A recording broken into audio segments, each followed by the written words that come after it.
नमस्कार दोस्तों, JP stenography YouTube channel पर आपका स्वागत है। यह डिक्टेशन 100 शब्द प्रति मिनट का होगा जो कि 6 मिनट तक बोला जाएगा। जनसत्ता से लिया गया है, 10 सेकंड बाद स्टार्ट किया जाएगा। दोस्तों, अगर आप चैनल पर पहली बार आए हैं तो चैनल को सब्सक्राइब जरूर करें, साथ ही बेल आइकन भी ऑन कर दें ताकि आपको डेली नए नए शब्दों के डिक्टेशन और नोटिफिकेशन सबसे पहले मिलते रहे। Ready start. प्रकृति की अपनी गति होती है और अगर यह अपनी सामान्य अवस्था में है तो धरती पर जीवन स्थितियां मजबूत होती हैं, लेकिन अगर किन्हीं वजहों से इसका चक्र बाधित होता है तो यही प्रकृति बड़े नुकसान का भी वाहक बनती है। पिछले कुछ सालों से जलवायु परिवर्तन के मसले पर समूची दुनिया में चिंता जाहिर की जा रही है, लेकिन अब जिस तेज गति से मौसम के रुख में बदलाव और अप्रत्याशित उथल-पुथल देखा जा रहा है, वह निश्चित रूप से एक बड़ी चिंता की वजह होनी चाहिए। पर्यावरण के मसले पर हाल ही में आई एक रिपोर्ट में जो आकलन सामने आया है, उससे यह समझा जा सकता है कि वह ठंड हो या गर्मी या फिर बरसात, इनका जो असर सामने आ रहा है उसने सबको चौंकाया है। कभी कड़ाके की ठंड तो कभी तेज गर्मी या फिर बेमौसम बरसात ने समूचे जनजीवन को बाधित किया है।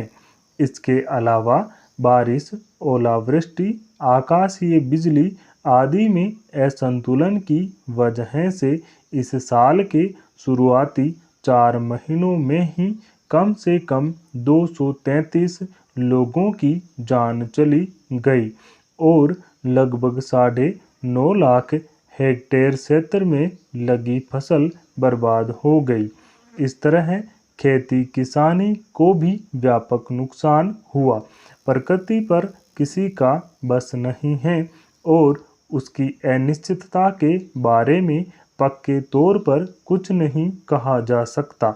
इसलिए अचानक ही होने वाली बरसात, बर्फबारी या फिर तापमान में अप्रत्याशित उतार चढ़ाव आदि की वजह से होने वाले नुकसान पर भी किसी का जोर नहीं चलता। चिंता की बात है कि वक्त के साथ मौसम की मार का असर पहले के मुकाबले अब ज़्यादा गंभीर होता जा रहा है। गर्मी, जाड़ा या बरसात आदि में असंतुलन की वजह से पिछले साल जहां देश के 27 राज्य बुरी तरह प्रभावित हुए थे, वहीं इस साल विपरीत मौसम की वजह से होने वाले हादसों या जानलेवा घटनाओं की चपेट में 32 राज्य आए। विडंबना है कि विज्ञान और अन्य आधुनिक आविष्कारों और खोजों के जरिए मनुष्य ने प्रकृति और मौसम को करीब से समझना शुरू तो कर दिया है, लेकिन यह भी सच है कि प्रकृति के स्वाभाविक स्वरूप में मनुष्य ने आधुनिकतम तकनीकों सहित अलग अलग तरीकों से बड़े पैमाने पर दखल भी दिया है। यह बेवजह नहीं है कि ठंड या गर्मी या फिर बरसात के अलावा तूफान और बर्फबारी की घटनाएं भी असामान्य रूप में सामने आ रही हैं। हालांकि जलवायु परिवर्तन को लेकर पिछले कई दशकों से विश्व भर में चिंता जताई जा रही है और इसमें पृथ्वी के अनुकूल हालात बनाने के लिए पूर्व सावधानी के तौर पर कई उपाय भी बताए जाते रहे हैं, लेकिन ऐसे उपायों का हासिल क्या होना है, जिसमें जलवायु के बिगड़ते में जिन देशों की भूमिका ज़्यादा है वही अपनी जिम्मेदारी से पल्ला झाड़ ले और पर्यावरण या जलवायु को स्वस्थ बनाने और बचाने का दायित्व गरीब और विकासशील देशों पर थोप दें। वैश्विक स्तर पर विकसित और धनी देशों में मानव जनित परिस्थितियों की वजह से जलवायु पर पड़ने वाले प्रभावों का नुकसान उन देशों को उठाना पड़ता है जहां अभी संसाधनों के अभाव की वजह से बचाव के पर्याप्त इंतजाम नहीं किए जा पाते। आज विज्ञान का विकास अपने चरम पर है।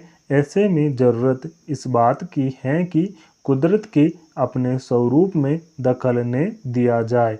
बदलते मौसम का पक्का अनुमान लगाने की व्यवस्था हो और उसी मुताबिक जानमाल को बचाने के लिए ज़रूरी इंतजाम किए जाएं।